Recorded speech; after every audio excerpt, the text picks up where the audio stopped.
నేను ప్రశ్నిస్తానని పార్టీ పెట్టాడు. ఇవాళ ప్రశ్నిస్తున్నటువంటి మాపై కేసులు పెట్టిస్తున్నాడు. తను ప్రశ్నించకపోగా ప్రశ్నిస్తున్నటువంటి మాపై కేసులు పెట్టిస్తున్నాడు. ఏమన్నా మాట్లాడితే నేను ముఖ్యమంత్రిని కాదు అంటాడు. అయ్యా, నువ్వు ముఖ్యమంత్రివి కానప్పుడు, వ్యవస్థల్లో జరిగేటటువంటి తప్పిదాలని మాట్లాడలేనప్పుడు, చంద్రబాబు నాయుడు గారి అవినీతి భాగోతం చిట్టా మీకు తెలిసి మీరు అనేక సభల్లో మాట్లాడింది వాస్తవమైనప్పుడు, మీ ప్రభుత్వంలో ఉన్నటువంటి పెద్దల యొక్క ఒత్తిడితో ఈ కేసులన్నీ నీరు గారిపోతా ఉంటే ఎప్పుడు ప్రశ్నిస్తావు? రాష్ట్రంలో ఉన్నటువంటి రైతులకు అన్యాయం జరిగితే ప్రశ్నించలేవు.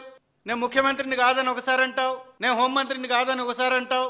మరి ఏమీ కానప్పుడు నీ ఫోటోలు ఎందుకు ప్రభుత్వ భవనాలలో? నువ్వేమీ చేయలేనప్పుడు నీ పర్యటనలు ఎందుకు? దానికి హెలికాప్టర్లు ఎందుకు? దానికి ఖర్చు ఎందుకు? నీ వల్ల ఉపయోగం లేనప్పుడు, నీ వల్ల దమ్మిడి ఆదాయం లేనప్పుడు, నువ్వు ఏ వ్యవహారంలో మాట్లాడలేనప్పుడు, నువ్వు ఎవరిని ప్రశ్నించలేనప్పుడు ప్రశ్నిస్తానని పెట్టినటువంటి పార్టీ ఎందుకు ఇంత దుర్మార్గం చేస్తూ, ఇంత అవినీతికి పాల్పడుతూ, కాగ్ లాంటి వ్యవస్థలు తప్పుబట్టినటువంటి కేసుల్ని నీరుగారుస్తుంటే మాట్లాడవా? మాట్లాడాల్సినటువంటి బాధ్యత లేదా?